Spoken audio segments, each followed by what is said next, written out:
ഇന്ന് നമുക്ക് കോവയ്ക്ക ഉപയോഗിച്ച് തനി നാടൻ KFC കോവയ്ക്ക ഫ്രൈ എങ്ങനെയാണ് തയ്യാറാക്കുന്നതെന്ന് നോക്കാം കേട്ടോ.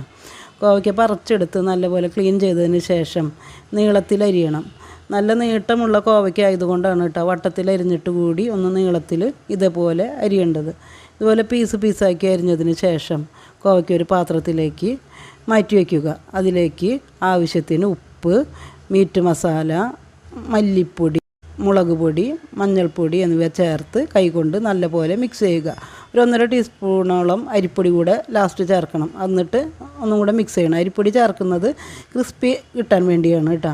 ഒരു 15 മിനിറ്റ് വെയിറ്റ് ചെയ്തതിന് ശേഷം പാൻ അടുപ്പത്ത് വെച്ച് വെളിച്ചെണ്ണ ചൂടാകുമ്പോൾ അതിലേക്ക് നമ്മൾ മിക്സ് ചെയ്ത് വെച്ച കോവയ്ക്ക ചേർക്കുക. കോവയ്ക്ക നമ്മൾ മീനൊക്കെ ഷാലോ ഫ്രൈ ചെയ്യില്ലേ, അതുപോലെയാണ് കോവയ്ക്ക വറുത്തെടുക്കേണ്ടത്.